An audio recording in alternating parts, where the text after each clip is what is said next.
And now we're back. Right, well, let's start all that again, shall we? Well, thank you all for tuning in. As I said, I'm back. I'm back after a bit of a hiatus on the interwebs. I hope I'm nice and clear. Is this microphone loud enough? Too loud? Let me know. Let me know in the chat. Let me know who's here. It's good. Fantastic. Mic is good. Synths were a bit low. Okay. So I'm still tweaking here. Still tweaking things. All right.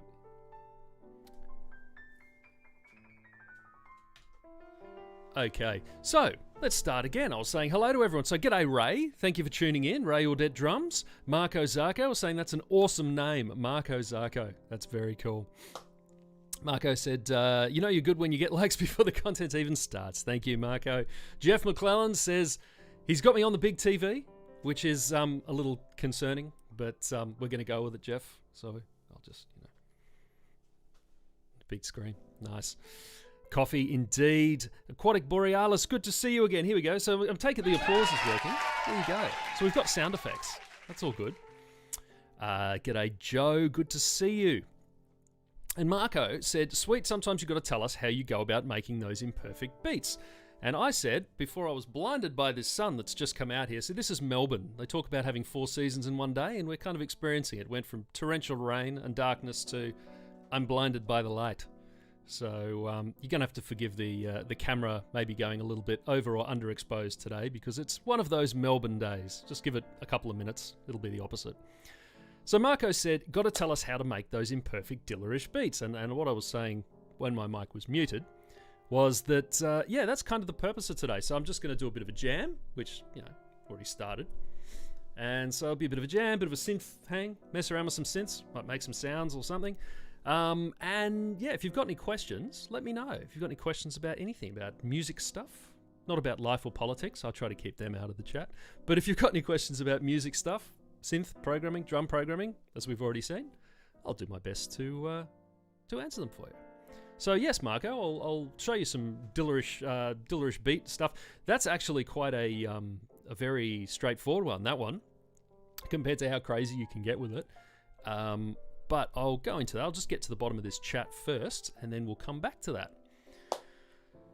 Progart01 says, hi Mike, glad to see another live session. It's been a while. It indeed has. And then there's much talk about no mics or voices or anything. Check mix, yep. Yes, Joe, I'm not actually streaming to any more platforms. I've committed now.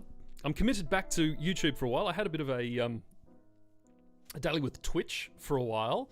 I've still got the account there. May go back. I don't know. I just found it wasn't quite the right platform for connecting with you wonderful people. So I think YouTube is just a better format for me for the moment anyway. So I'm going to stick with YouTube. So yeah, make sure if you're new here, welcome.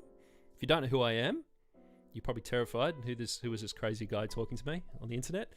Well, that's on Mike Pensini, piano player, keyboard synth dude. And yeah, produce stuff, compose stuff, MD stuff, all of that kind of thing. So if you're new here, welcome. If you've got any music requests, I can even play those. It's a bit of an everything stream today. Who knows where it will go. And yeah, if you're new here, please subscribe. Feel free.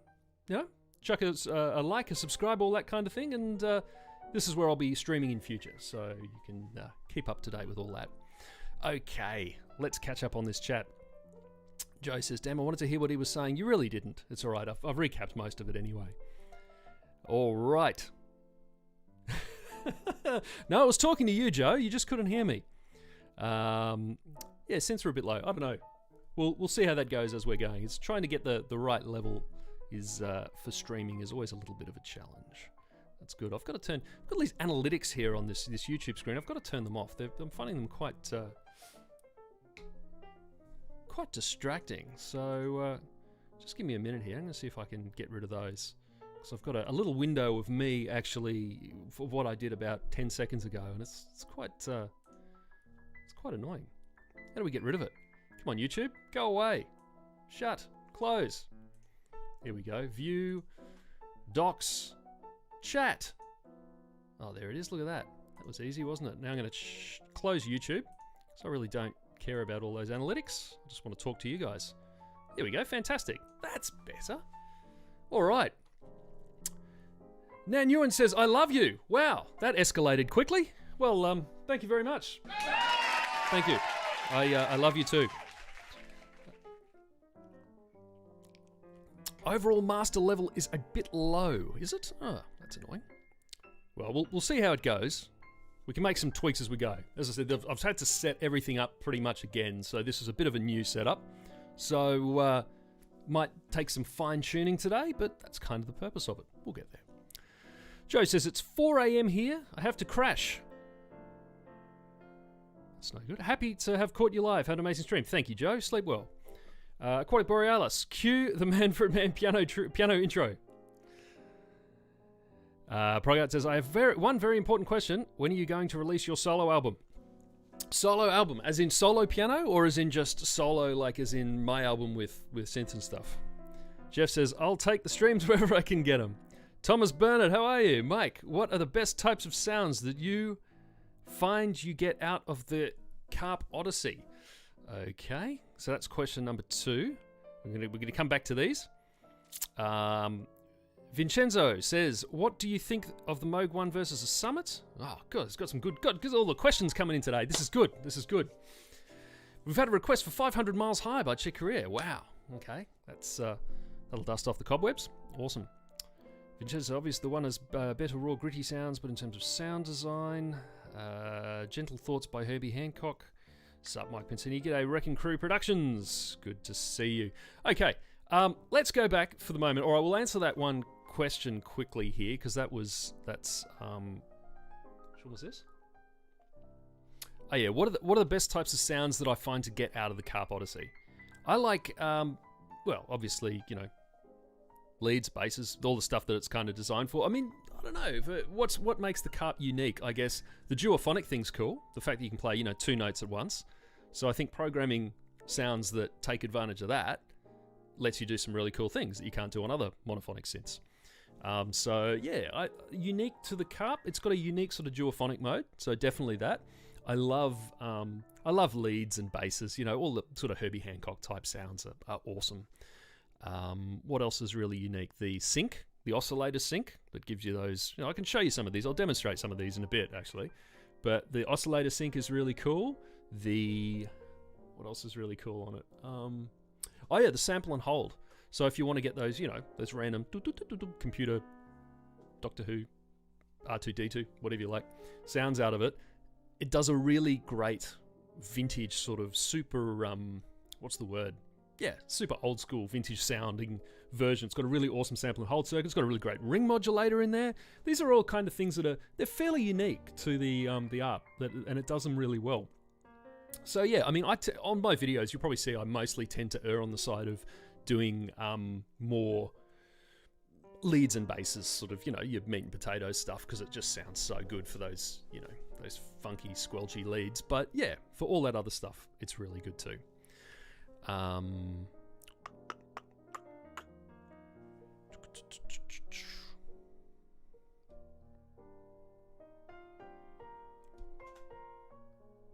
Cool. All right. So, what was the other question? The other question was about... let me catch up on this chat first. Get some odd meter going. Some odd meter! All right. I have to do that. I might have to change around the settings for the... if you want drums, I'll have to change all that paraphernalia around, because I think the machine is... I'm looking at potentially changing my drum setup and going for a... I'm looking at the... what is it? The Novation Circuit Rhythm. So that could be cool. A little addition to the studio rig. But we'll have a look.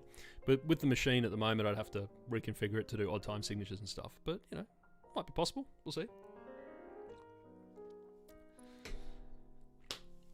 I have the Touche.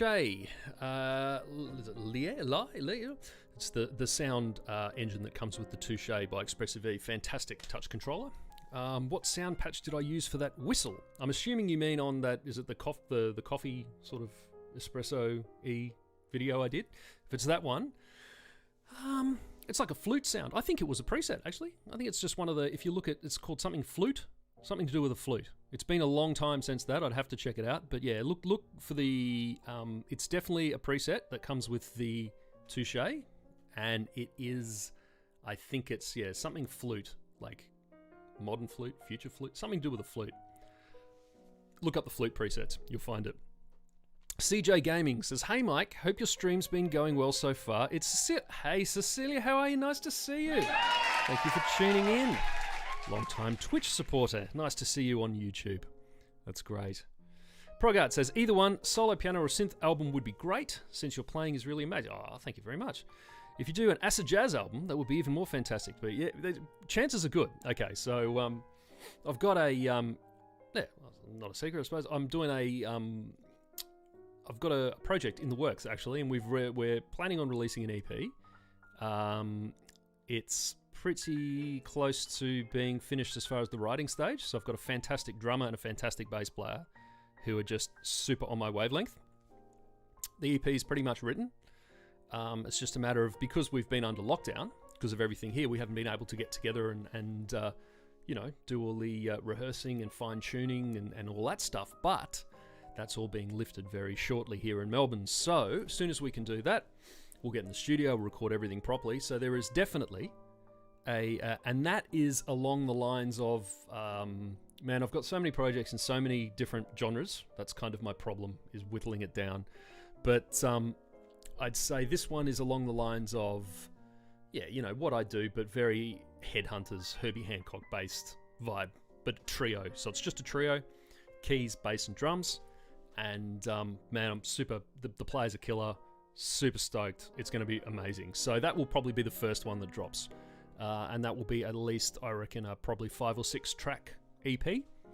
Although, you know, as you know, some of those Herbie Hancock tracks on the first one, they on Headhunters went for like 15 minutes. So, I mean, that was a full album and it only had 4 tracks. So maybe this will end up being a 5-track full album. Who knows? We shall see. But you're in luck. There are things in the works. Believe me, they're coming. Yes, Vincenzo says, "I love your playing, Mike. Thank you very much. Where should I start? I have a Privia PX160 digital piano with weighted keys, and I want to start learning on the right foot. I don't want to start off and have to correct a lot of things later on. Obviously, an instructor would be a good thing. Have the Alfred book, any other resources you recommend for key playing?" No, I mean, if you're starting off, if you're a beginner, yeah, get the beginner stuff down, get a good teacher, get a good, like a, you know, I think learning from a real person when you're starting off is super important.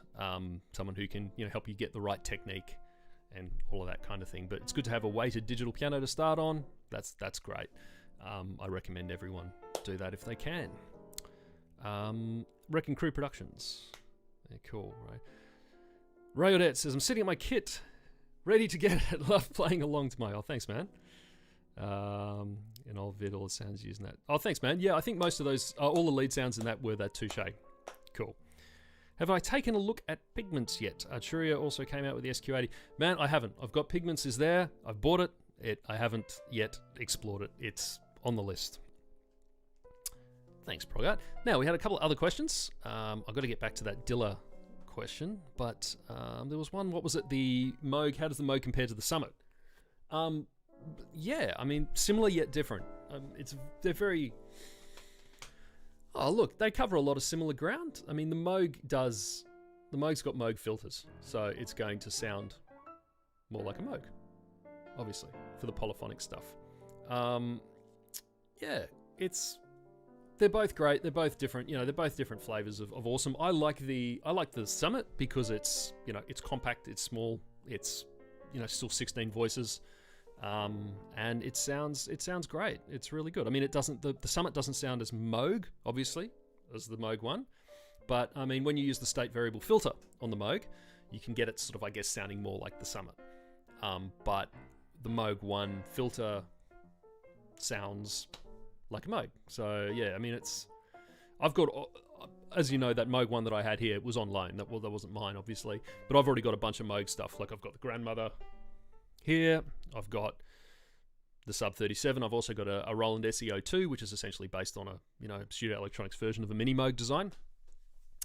So my Moog bases, no pun intended, are fairly covered.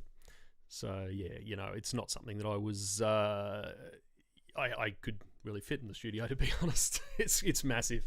The Moog one. I mean, it's an incredible instrument in a lot of ways. It's epic. Everything about it is just huge. So it's like, you know, it sounds big, is big.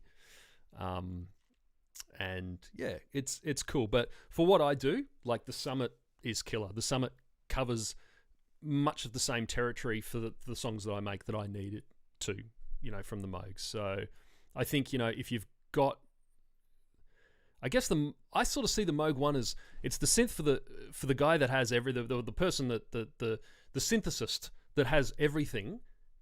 Get the Moog because it adds, you know, a lot of stuff. Or if you don't have any Moog gear already, get it because it's, you know, I sort of felt that I would be doubling up between having the Sub 37 and the Grandmother and some other Moog based stuff. There was a lot of overlap because, you know, a Moog filter, yeah, there's variations, but a Moog oscillator and a Moog filter at the end of the day, they have a specific sound. So, I mean, I don't need a million versions of that. But, yeah, I mean, there's definite use cases where the Moog one would be great. But just between that and the Novation, as I say to everyone, you've got to play them both. You've got to feel what you prefer. I love the Novation. I wouldn't get rid of the Summit. I think it's awesome. I absolutely adore it. Plus the effects, man. I've spoken about it before. The reverb on the Summit is just, oh yeah, it's good. And the chorus, so good. All right, and we're talking about Dilla beats. Yeah, I mean that's a whole thing. We'll get into the Dilla beats in a little bit. Stick with me.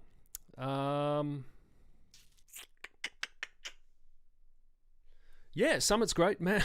I mean, I haven't really done many gigs since I've got the Summit because we've been, you know, in lockdown. But I'm dying to take it out on the road. I think it would be awesome live. It just sounds so good. And, you know, it's super, because it's FPGA oscillators, but analog filters. You don't have to worry. You don't have to let it warm up. There's no tuning, you know, things as far as temperature affected tuning. It's super quick, super solid. So, yeah, as a gig instrument, it would be absolutely amazing. Okay. What's next?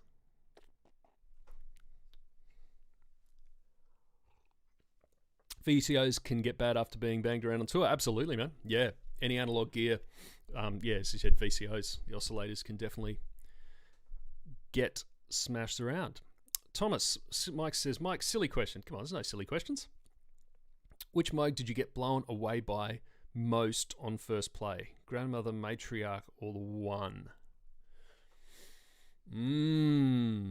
Well, I mean, the Grandmother and the Matriarch are the same sort of... what's happened here? There we go. Something weird happened there. That was weird. Look at that. Okay. The Matriarch and the Grandmother are the same architecture, essentially. So they're the same oscillators and filter and all of that kind of thing. Just get rid of that window. There we go. I had it on the wrong one. So, yeah, I mean, I think the Moog one is also, it's hard to say. As far as me personally playing it, I think the Matriarch blew me away more. The Matriarch was, Matriarch / Grandmother, because that to me just feels, the Moog one is awesome, but it's not as immediate, you know. It's, I mean, obviously the Matriarch and the Grandmother are more limited, but there's something just huge about the sound. It's only 4 notes, obviously, but it's massive, the sound, and it's just immediate, and everything is feels very analog and hands-on. It's kind of, it feels like an analog synth, especially a Moog, should feel to me. Whereas the Moog one, it sounds incredible, and it's got a million features, and it's great. But it's a much more complex machine in a lot of ways. So yeah, I'd say as far as just raw sound, what blew me away the most, probably the first time I heard the Moog one, someone else playing it, I was like, wow, this is insane. It sounds incredible. As far as where the first time I laid my hands on it and I was like, wow, okay, that's whatever. Probably the Grandmother. Matriarch. More that was pretty incredible.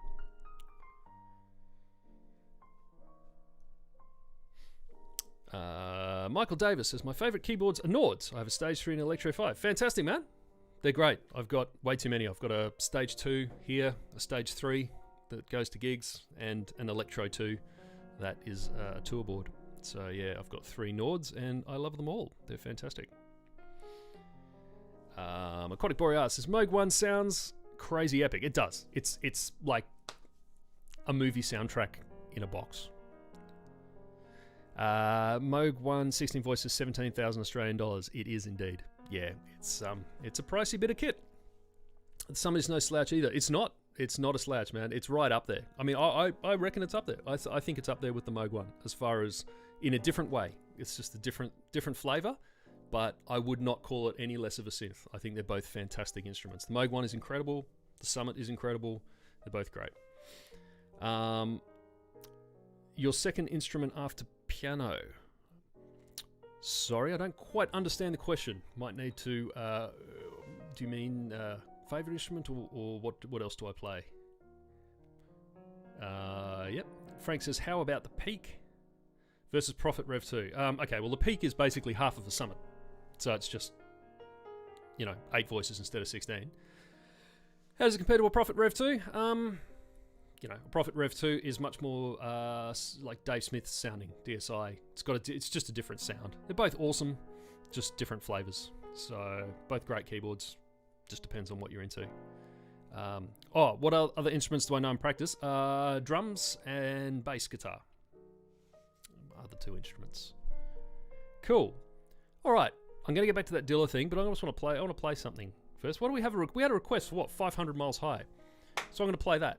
Let's have a musical interlude to this stream. Okay, here we go.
And that was a little request for 500 Miles High.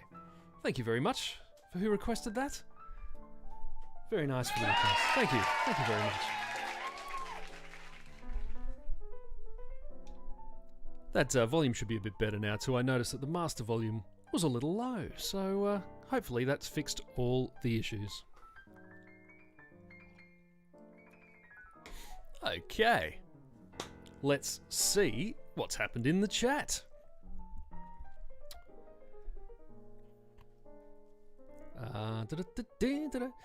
Drums, vocals, yes, that's right. So bass and drums are my other instruments. Bass guitar and drums. Probably drums more so. Although it's been a long time since I played. Vocals, definitely not. I'll do a voiceover for you, but don't make me sing. That will clear the room very quickly. There you go. Okay. Pete says, stumbled in here. Got to be the algorithm. That darn algorithm. We own a bunch of identical gear. Oh, you must be a cool guy. I hadn't seen your stuff, so I just checked out and sampled a few minutes from an older stream. Wow. Oh, I've been looking for you and didn't know it. Oh, thank you, Pete. Welcome. Welcome to the stream. Thank you for tuning in. If you've got any questions or requests or whatever, let me know. All right. Thomas says the Prophet Rev 2 is awesome. My friend has one, and I would swap my Pro 1 for it. There you go. Texture-wise not, yeah, Mike. Josh James, how are you, man? Good to see you. It has been a while. It has been a while.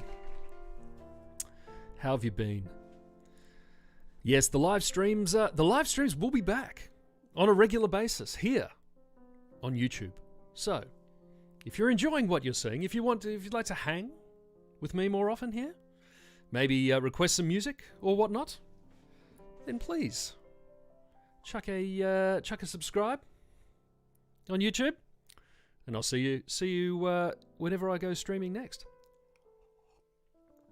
All right, what else have we got going on here?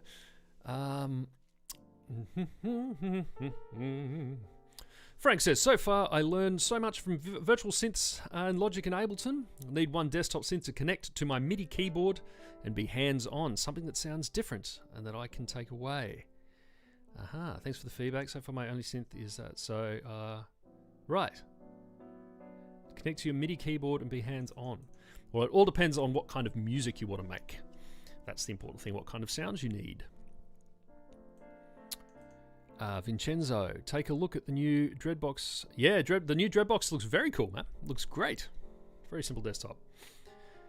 Yeah, just for a simple polyphonic analog synth. Dreadbox gear always sounds good. I don't own any, but from what I've heard, it sounds great. Very, very nice tone to it. Very vintage sort of tone, which I quite dig. Oh, cool. Yeah, well, if you're into electronic stuff, definitely check it out. Very cool. Michael Davis says, I also have a Yamaha S90XX and an S90XS and a Roland FA07. Cool. I had a Yamaha original S90 back in the day.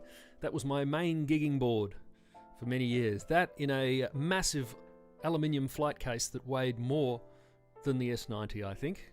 It's probably, why I had a bad back for a few years. Jeff says, I lolled at, you must be a cool guy. Well, you're a cool guy, Jeff. If you're not familiar with Jeff, make sure you check out Jeff's stuff. I believe Jeff is a Twitcher now, a lot more. So if you're on that platform, Jeff's on there. I think he also is on YouTube. A wonderful musician.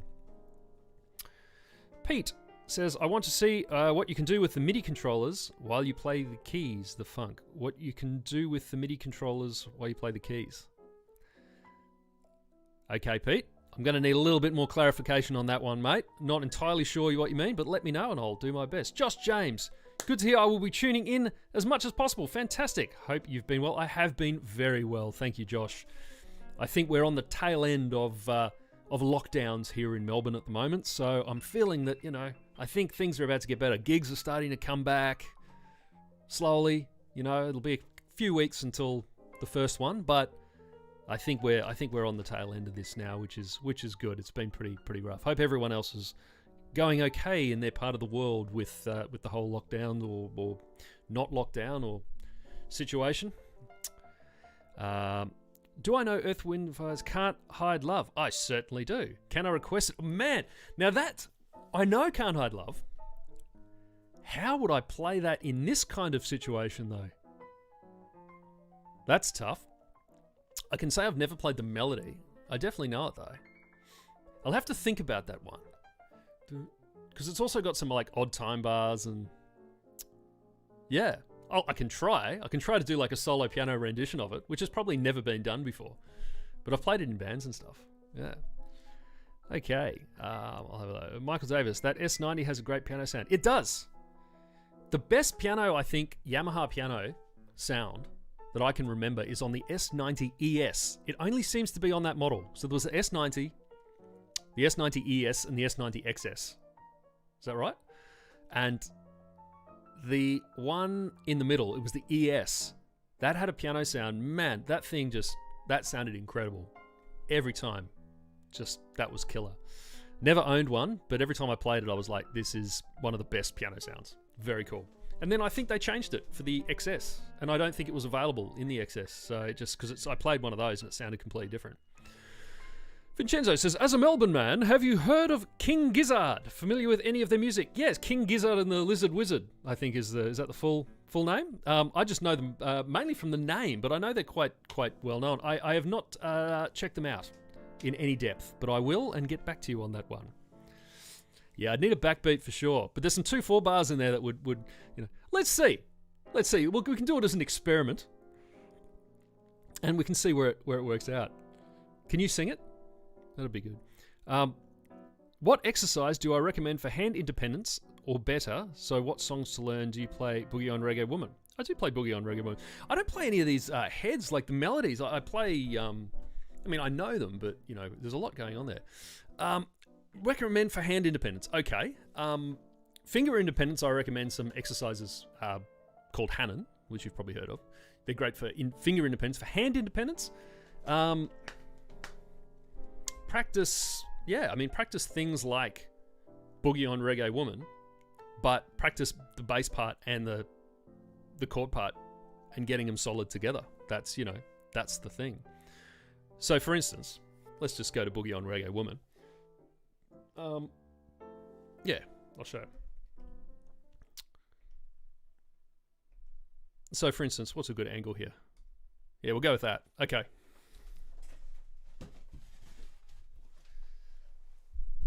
So like, get this mic over here, see if that works. So Boogie on Reggae Woman,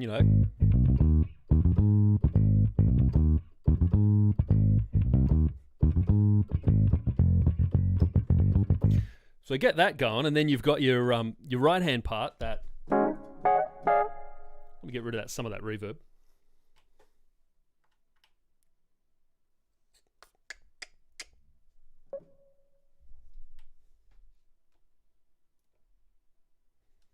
Okay, there's no reverb. Must be a thing. So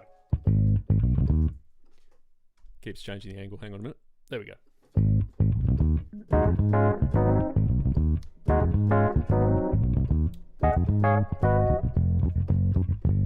I can't sing it, but yeah, whatever the melody is.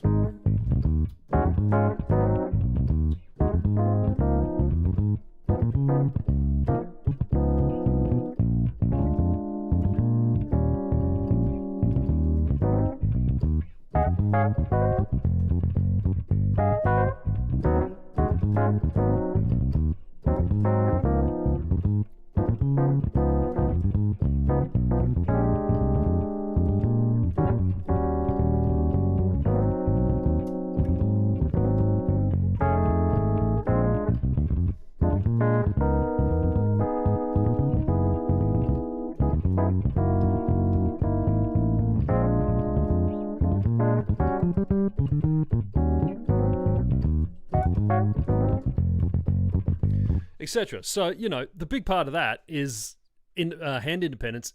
Practice that left hand bass stuff. Get really happening at all your left hand bass stuff. So, like with what's another thing that's got? I'm just trying to think things that have different bass patterns that are sort of tricky to do with the melody.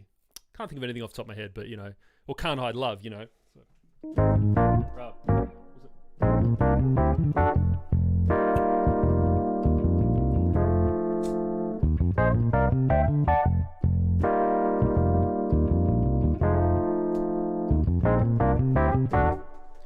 that stuff. Just practice that for hand independence. The best thing with hand independence, practice hands separately. So practice your bass lines, all that stuff, and then put it together and try to...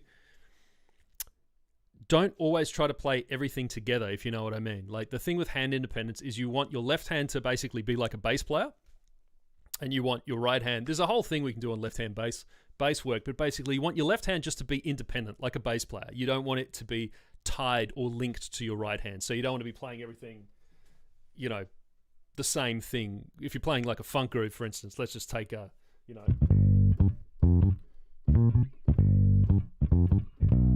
don't want to constantly be playing like hands together. You want your right hand to be able to go just that, keep that going.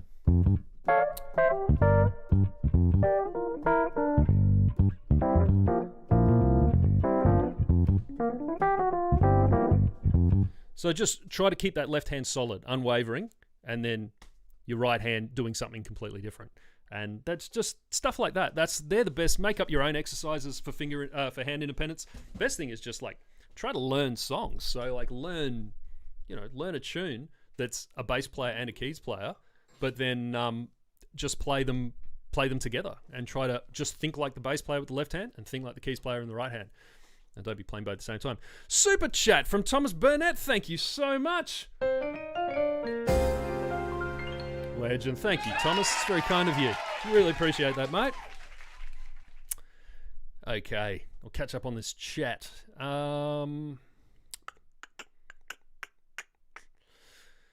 Mike's piano teacher had the ES. Very good. Yamaha's best virtual instruments. Best virtual instruments. I see what you mean. You mean like...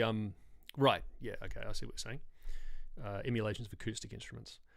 Pete says, "Okay, I want to see you play something funky improvised on keys. So do that while using the APC 40 machine for percussion or whatever you do. Multitasking. Oh, right. Okay. Cool. Yeah. All right. I can do that."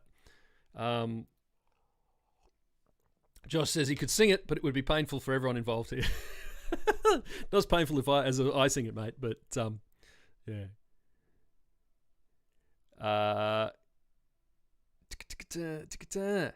No melody needed. Slow it down, bro.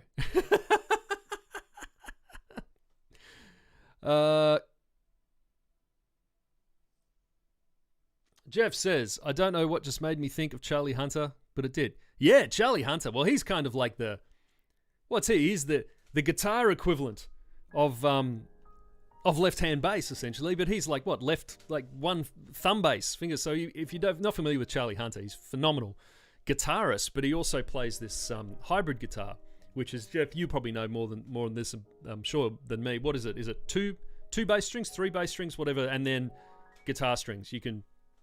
You'll know, Jeff. You can tell everyone. But it's like, a few bass strings or whatever, and then guitar. So he plays the bass, and they've got two different outputs, if I remember correctly. And, the bass strings go to the bass pickup, go to the bass amp or whatever, and the rest used to play through like Leslie or Leslie Sim or vibrato or something like that.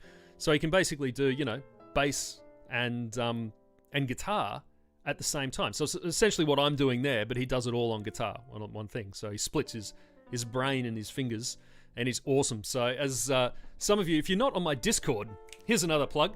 So let's see if I can put this in here in the chat. Can I not write in this chat? Oh, that's ridiculous. Okay, I've got a Discord, and we were talking about this great new album which Charlie Hunter plays on. It's the new Kurt Ellinger album called Super Blue. And Charlie Hunter's playing guitar and bass, well, all in one at the same time. 3 bass and 5 guitar. Yeah, it's something like that. It's like an 8-string guitar. Thanks, Jeff. So yeah, basically we're talking about this album. It's so good. You got to check it out. If you haven't checked out Super Blue, Kurt Elling, it's like DJ Harrison, I think, on keys, Charlie Hunter on bass and guitar. It's just super funky. It's so good. Anyway, we're talking about it on my Discord. So if you're a Discord user, go and follow the Discord. I can't seem to I type it in, but I don't know, for some reason it's not letting me type in this chat. But if you go to mikepensini.com/links, LINKS, there's a link there to both my YouTube channel, which obviously you know because you're watching this on YouTube, and my Discord invite. So Discord's like it's a big, like a chat forum essentially, but it's a channel just for hangs like this basically. But when I'm not streaming, talking about gear, music stuff, albums. It's really cool. So, yeah, go and join the Discord if you haven't already. It's a great little system, and it's a great bunch of people there. Hunter also uses 3 hands at once. He does. He has a third hand. It is a little-known fact. Charlie Hunter is super underrated. I agree, man. Charlie Hunter is one of the best. Always. I mean, I was listening to Charlie Hunter must have been like 20 years ago. Super funky. Hello, someone. That's your name. Someone. Hi, someone. Nice to see you. No worries, Frank. 3:38 a.m. for Frank. Oh, where are you, Frank? What part of the world? You must be in, what's that, somewhere in Europe, perhaps? Michael says, I love to play split keyboard, bass in the left hand and piano in the right. Absolutely. It's all good until you start annoying bass players and get on their wrong side. Pete says, I know. I was a concert promoter for over a decade and had Hunter play a club show solo with that guitar. Oh, man, he's so good, isn't he? So good.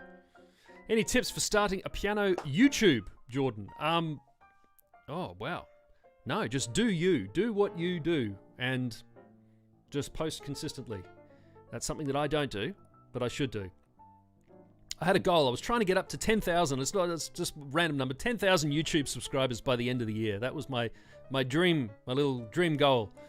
I'm not sure if I'm going to make it, but I'm going to keep working at it. So that would be awesome. But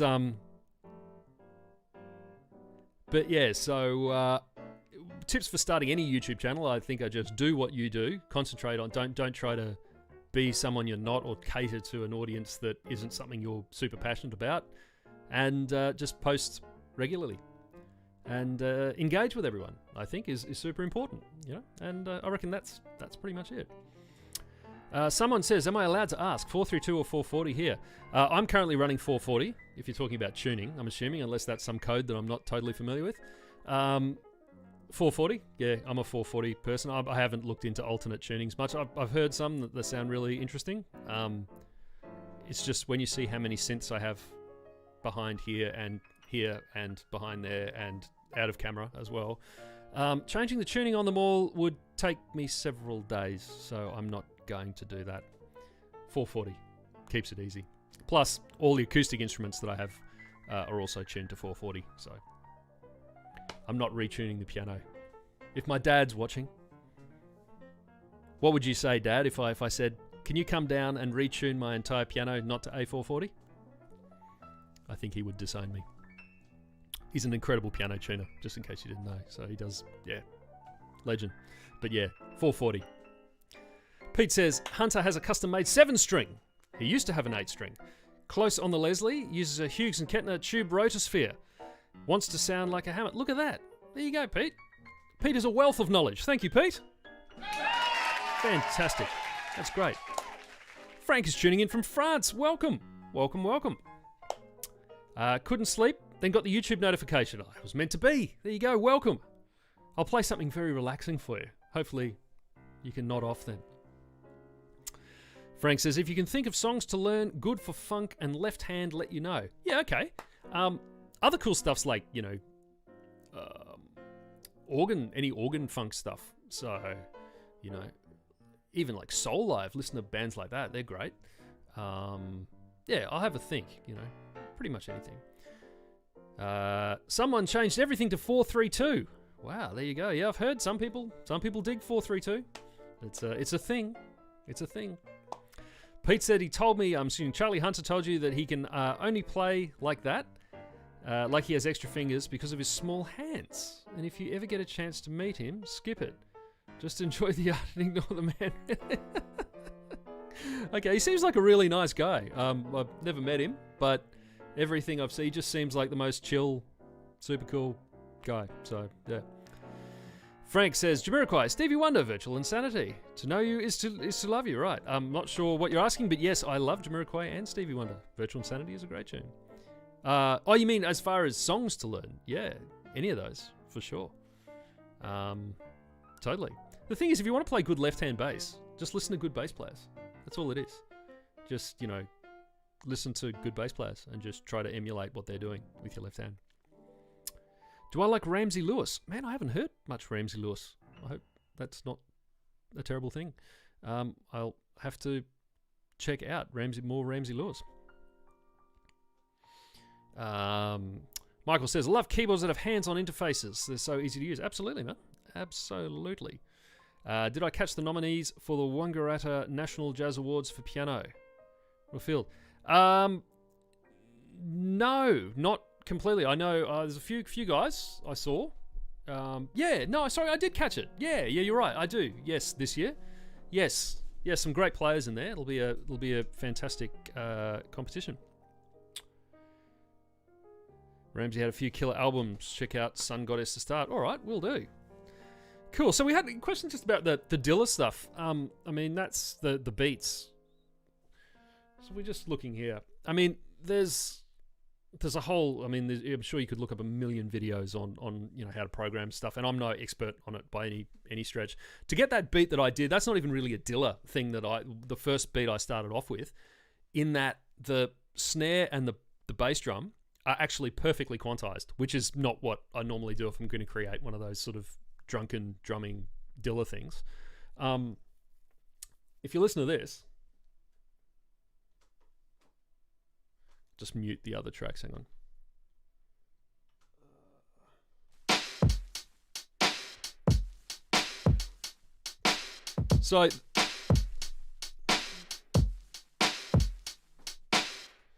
So literally the bass drum and the snare drum are perfectly quantized. It's swung, boom, ka, boom, ka, boom, ka, boom, ka, but they're literally 100% quantized, locked in, which is something I wouldn't normally do for the Dilla thing. And all I'm doing then is just I've turned the quantize off, and then for the hats, I'm just swinging the hats. So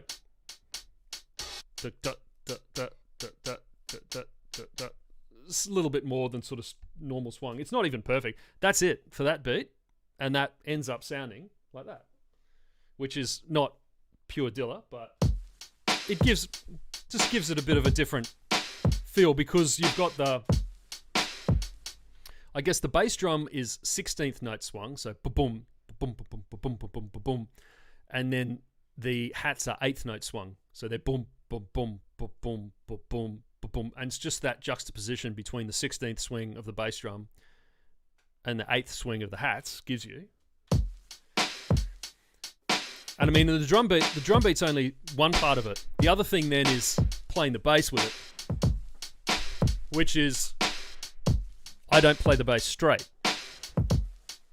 So I was playing the bass straight, I'd be playing let's make a groove.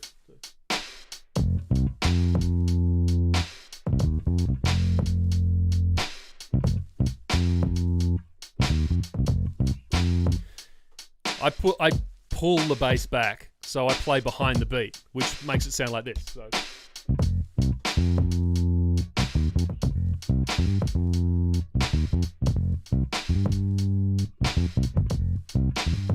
And that's what, combine all those things together, you know.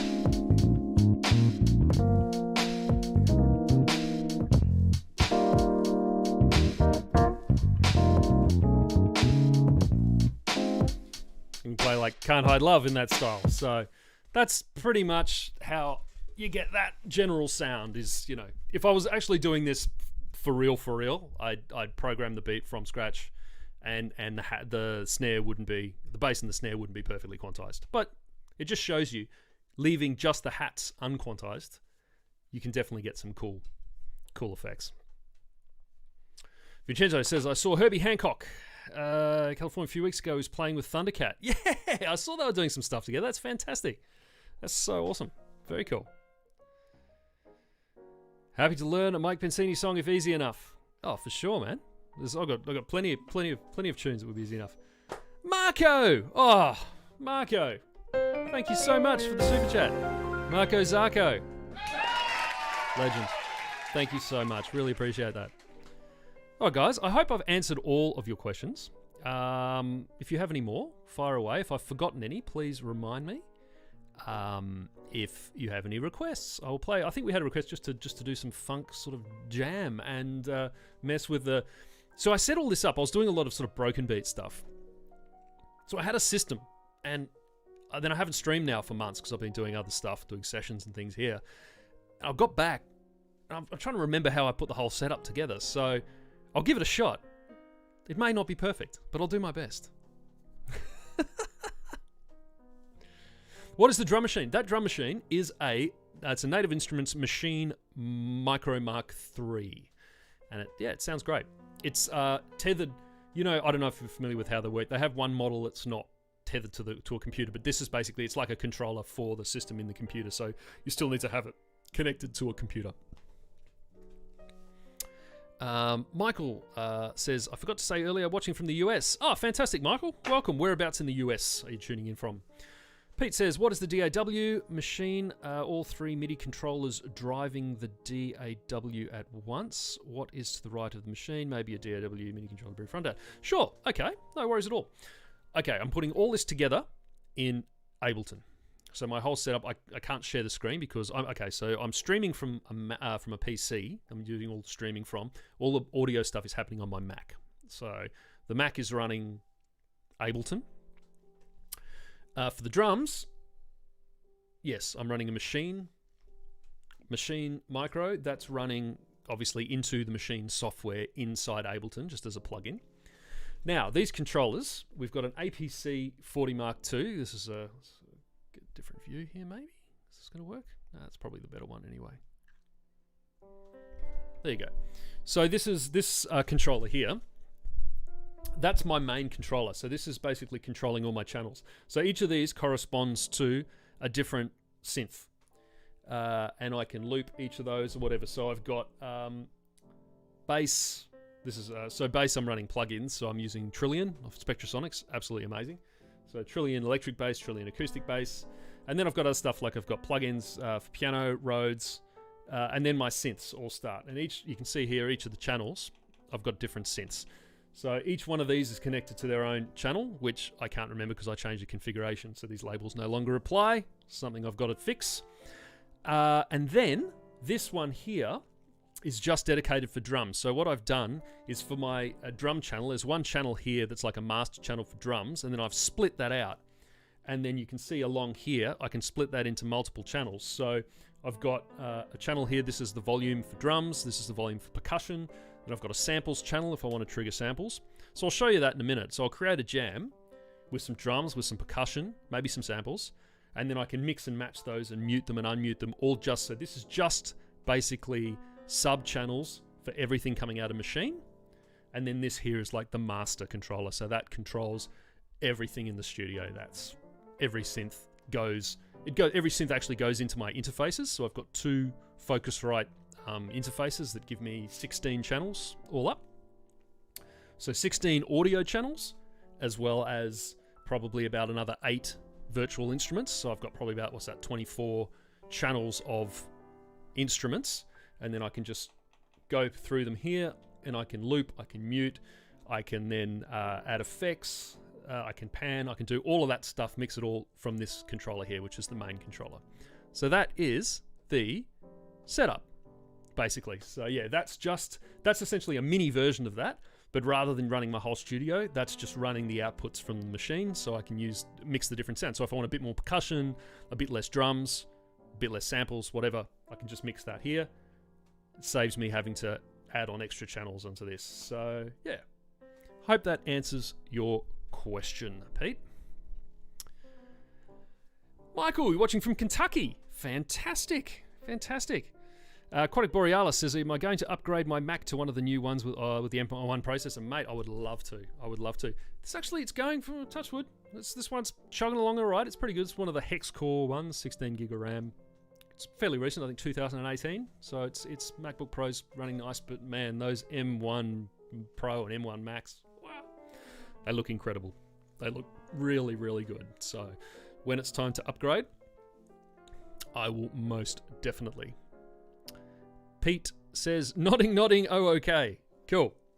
Clancy says, Mike, just tuning in now. Glad I caught some of your stream. Oh, thank you very much. Clancy is a long-time fantastic supporter of this channel and my endeavours. Thank you so much, Clancy, for tuning in. How was your concert? I believe you went to a concert this evening. I hope it went well. Pete says, yes, do that. All right, cool. Frank says, sub-channels in the launchpad. Yeah, does that make sense? So, yeah, so these here, I'm only using 3 at the moment.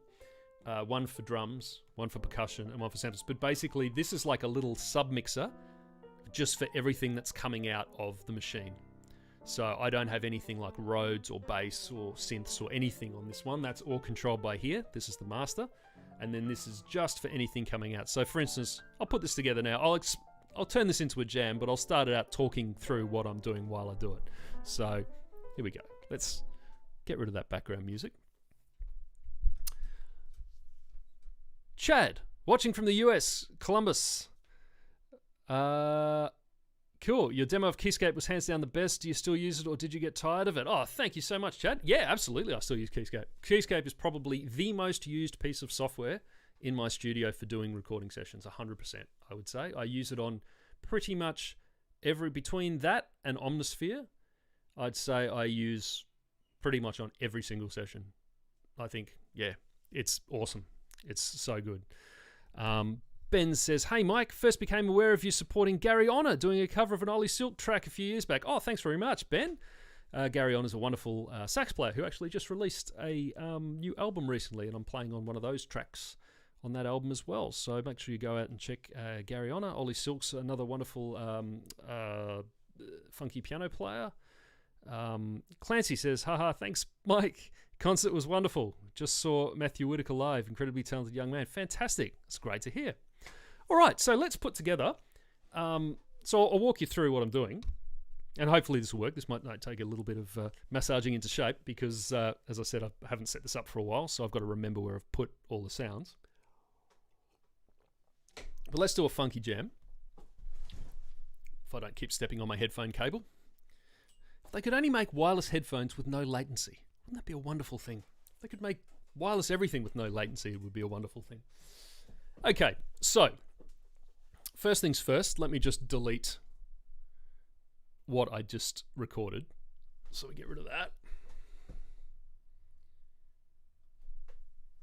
Oh, and I've got a cool little tech toy that just arrived recently. I'm going to do some cool videos with that I can show you in a minute too. But first, here we go. Let's have a look at this. Okay, so not sure if I've got the best camera angle for this. That's probably that's pretty good too. Let's have a look here. Okay, let's go with that. So first things first, I've got to create a drum beat. So I've set this up so I've got the click going into my headphones. So if I start this, you won't be able to hear the click. I'll put my headphones up to the mic and you'll probably be able to hear the click. Hang on. So let's go. Let's get rid of that beat.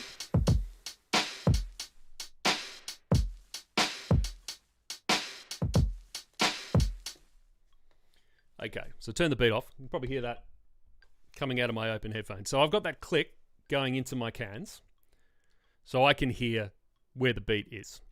So what I am going to do is actually turn on Quantize in Machine.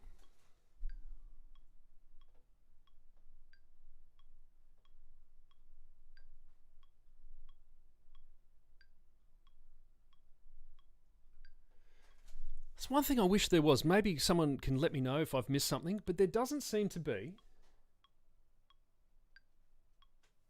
Oh, there is. There's a quantize here to quantize something after it. There doesn't seem to be a quantize on-off toggle on this thing. So if I say, yeah, I want this beat to be quantized, I can't just go quantize and everything's quantized. If I don't, turn it off. You've got to go into the software and do that. It drives me insane. I don't know. Maybe I'm missing something. Anyway, so if you can hear that click, that's our tempo. So let's change that tempo. Let's do something. Let's do something a bit quicker, maybe. Okay, let's go with that. I think we've got a swung quantize on here at the moment. So what we do is now is create a new pattern. Like that. Turn off record. This is all our drum sounds.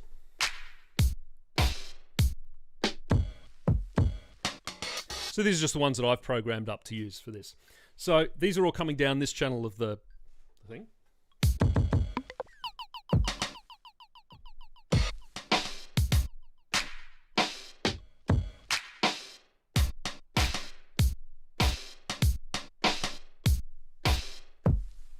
Okay, so come up with a drum groove. 2, 3, 4.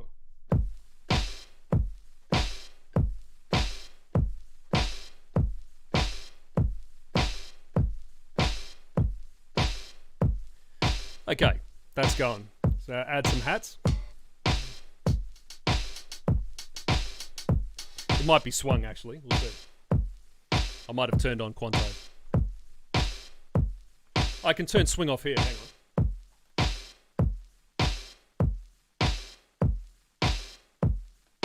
Great, that is a shortcut that you can use. Okay, so here we go. Here's some hats.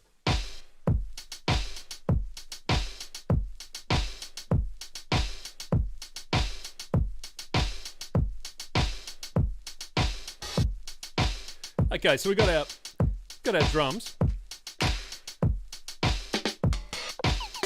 So now we can fire up a percussion channel. So I'll switch over to the percussion here.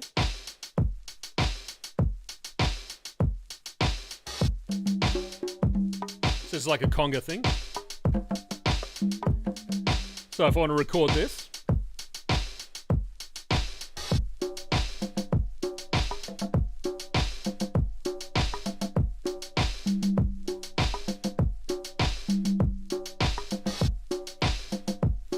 okay, might add some shaker or something.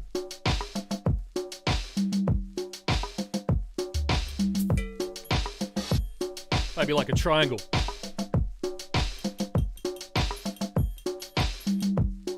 Okay, let's put that down.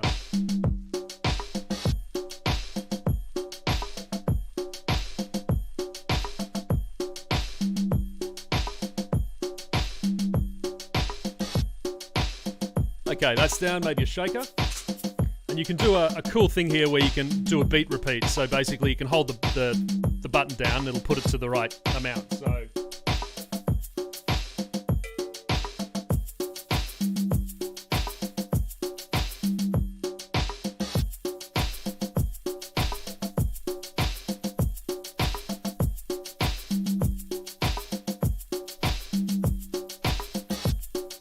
they're pressure sensitive, so there you go. So we've got the groove. So now you can hear that coming down channel 2. I'm going to turn this click off. Channel 2's percussion. Channel 1's drums. So that's what I use that little sub mixer for up there. Okay? All right. Here we go.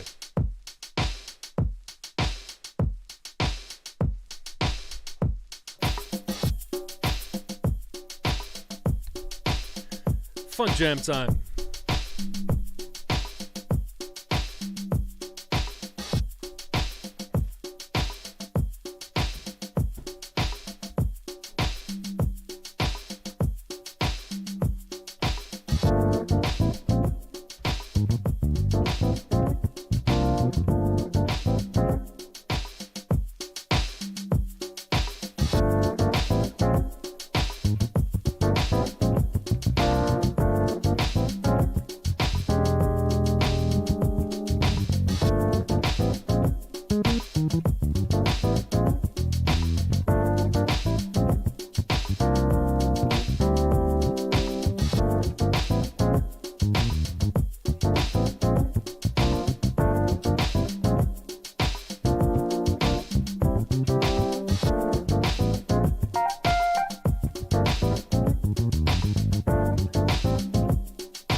Well, I promised you a little jam, and there you go.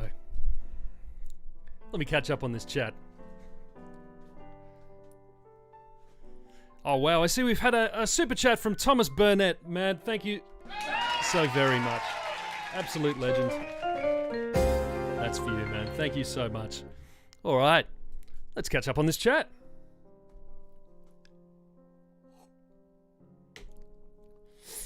Okay. Wow, here we go.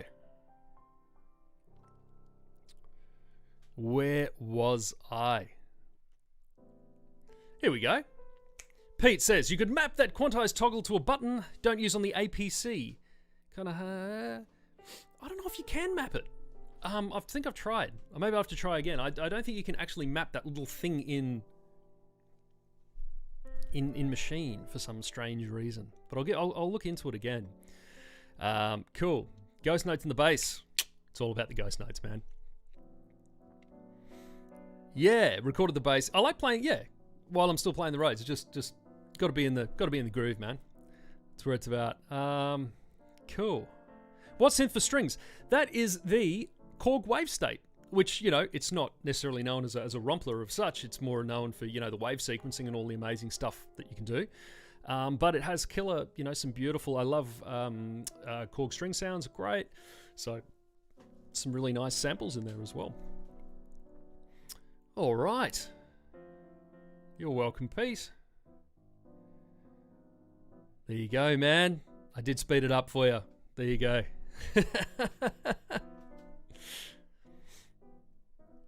Oh, thanks, Pete.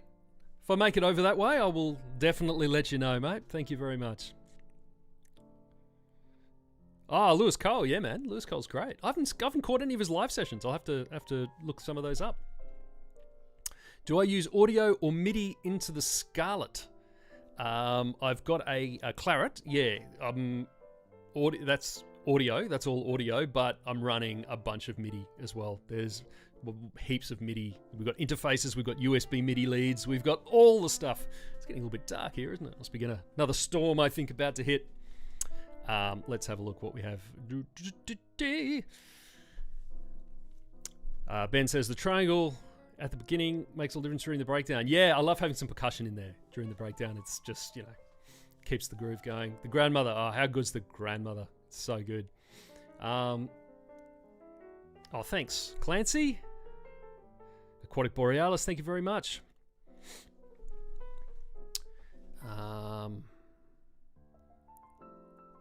The occasional vibroslap. I have to get some vibroslap samples. Richard Earnshaw style going on now.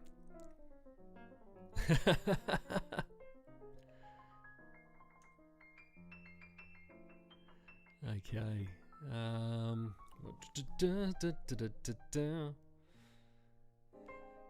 Thank you very much, Thomas. Thanks again, mate. Ben says, wishing you those weird jazz chords. Us weird jazz players, hey? Oh, thanks very much, Ben. Monchino. I wasn't reading this as I was playing. Bit of a Herbie vibe. Absolutely. Yeah, man. Herbie's a man. Thanks, Ben. Clancy says, I've got to take the show on the road once it opens up. Oh, thanks. Yeah, I might have to.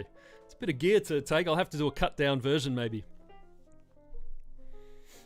Whatever VST is lovely. Yeah, that's Trillion by Spectrasonics. It's fantastic. Yes, Clancy nailed it there. Thanks, Pete. Oh, thanks very much, Pete. I'll grab that email when I log off. So yes, if you're new here, welcome. Make sure you hit that subscribe button and hit the like button if you like the stream, and keep up to date.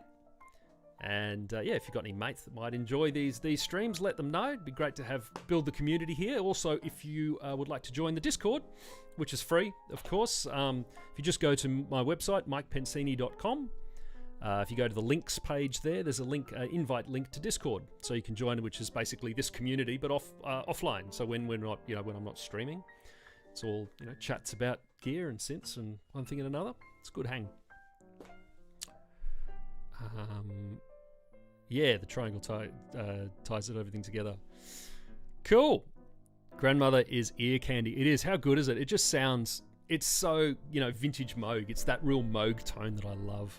It's so good. There's no presets, so every time you fire it up, you got to come up with something new and cool. Ben says, hadn't realized how advanced tech had gotten. Show me his remixer back together done with virtual bass. Yeah, this virtual bass is some great plugins. I think also all that Charlie Puth stuff. That's all of that. That's all samples. It's pretty amazing. Yeah, man. Pulse, that's right. On the grandmother. Grandmother does still have it. Oh, thank you, Samuel. Cheers, Chad. Thank you, Ben. Thomas. Birdman. Good to see you. Oh, thank you very much, Owen. Yeah, got to put the lick in there. You got it. I wasn't sure who else would get it. There you go. It's got to jump in there somewhere. What was I using for my piano sound? In this instance, I normally use Spectrasonic's Keyscape, but just for something a bit different because I wanted a Steinway sound. That's Piano in Blue by Cinesamples, I think it is. Yeah, Cinesamples Piano in Blue. So it's the Steinway that Bill Evans played in Miles Davis Kind of Blue on that album, recorded in that studio through all the same equipment and everything. It's quite beautiful, and it's got that Steinway sound. The Keyscape's awesome. Keyscape is a Yamaha, so which is 90% of what you hear recorded piano these days, pop stuff. It's pretty much Yamaha, that is the sound. So Keyscape is bang on for that and for cinematic stuff and everything. But if I just want a Steinway sound, I'll use Piano in Blue. Get a real... I like it, Marco. Get a real vibra-slap and put it next to the Keep It Funky sign. Just every now and again, bam, hit the vibra-slap. Okay. There you go. If anyone sends me a vibra-slap, it will make its way into the studio. I guarantee you, it will get pride of place on the shelf behind me. Frank says, I was asking the MIDI to know... was that? Asking the MIDI to know if you tweak your clips after our like to commit. Sorry, Frank, not quite understanding what you mean there, mate. I was asking MIDI to know if you tweak your clips. Sorry, mate, not quite sure what you mean there. Am I using Ableton because the ABC you have on the side is hard to map to anything else? Yes, I'm using Ableton. Ableton Live, the suite. Yeah. Kind of Blue. How good is Kind of Blue? Yeah. So this is the Kind of Blue piano. So yeah. I'll just fire it. Where is it here? Asking MIDI versus audio in the interface. Oh, I see what you're saying. So do I record stuff as MIDI or do I record it as audio? Because I like to commit. It depends what I'm doing, man. If I happen to, as a general rule with these synths and stuff, unless it's something that is literally tempo synced, that has to be like an arpeggiator or something, I'll generally just play it live, just commit straight to tape, straight to audio. Obviously, all the plugins like the piano and Rhodes and everything, they're just recorded as MIDI anyway. Yeah. Generally, it depends on the instrument. Generally, for the old analog stuff like this, the stuff like the Grandmother here, I like to. What am I doing? What's happened? Where's the sound gone? What have I done wrong? I've done something wrong here. Anyway, yeah, I generally like to commit this straight to audio. I like to play it like it is a vintage synth. I mean, it does have MIDI capabilities and everything else, but yeah, I generally like to commit straight to MIDI. So yeah, it's pretty cool. It is cool. All right. Well, thanks everyone for tuning in. Not actually sure how many people we have online here. I haven't been paying attention to all the stats, but thank you all for tuning in. If you've got any more questions, I might log off here soon, go and grab some lunch. But thank you all for coming along for the ride today. I'll be definitely doing more of these streams on YouTube. So, yeah. If you've got any last questions, speak now, forever hold your peace. No worries, Frank. Thank you all for tuning in. Thank you once again for everyone for the super chats. Thomas and Marco, very much appreciated. Thank you so much. I have the Wave State and love it. What's the beauty beside it? That's beside the Wave State is the Roland System 8, which is a great synth for all those great 80s Roland sounds, amongst other things. Thank you, Clancy. Thank you for tuning in, mate. Very much appreciated. Well, have a wonderful day or evening, wherever you may be in the world. And I shall see you all. Monsuno, goodbye. Where's all my sounds gone? I've done something, I don't know. It's all vanished. What's happened?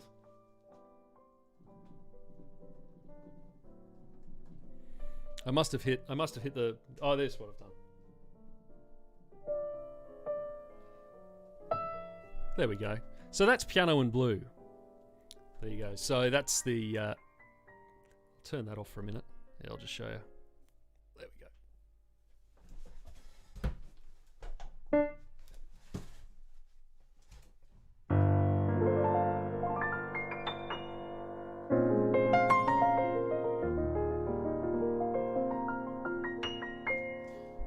All right, so this will be the parting song. So you want to? I'll play a bit of Piano and Blue. I'll chuck some Monsuno in there as well.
And thank you all once again for tuning in.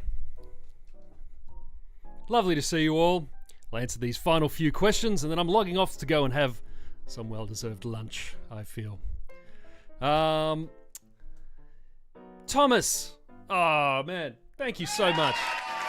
Legend of the Super Chat. Thank you so very, very much. Oh, man. Thomas says, Mike, your amazing piano playing and virtuoso synth skills have inspired me to get back into the studio and start making some music. Thank you. Thank you so much, Thomas, for tuning in. Wonderful to see you, as always. Thank you very much for the Super Chats. And have fun in the studio, man. Absolutely. I'll answer these last few questions. Ben says, may I ask what your Rhodes emulator is? If it's not Keyscape, it is... what is this? Scarby. I use both, depending on the sound I'm going for. Michael says, I'm going to bed now. See you later. See you later, Mike. Thank you, Aquatic Borealis. Thank you. Jordan Owen. I'm not sure how to pronounce your name there. Jordan Owen. Thank you very much. Excellent. Thanks, Chad. Cheers, Josh. Ben, big up. Anyone who switched over after Brian Culbertson's earlier stream. Oh, cool. I didn't realize Brian was streaming. That's fantastic. Great player. Ben, Dave Weckl on drums. Yeah, absolutely. Yeah, get Dave on the phone. Awesome. Thomas says, this is worth staying up until 4 a.m. on a Friday night. Oh, man, thank you very much. What a legend. Thanks. Cheers, Frank.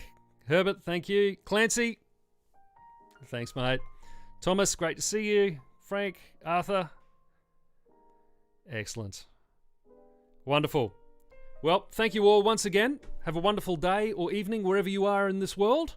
And make sure you subscribe. Head over to the Discord, which is at Mike Pensini/links if you want to stay up to date with when I'm going live and any questions you want to know offline. And, well, Ping Pong's in with the last comment. Hey, just wanted to say your Summit videos made me purchase one. Oh, fantastic. One of the best new synths I've ever bought. FPGA is the future. Oh, glad you're enjoying it. The Summit is legendary. It's such a great instrument. So wonderful to hear you're enjoying it. Thank you very much, Ping Pong 85. Have a great day or evening, everyone. And I shall see you very soon. Bye for now.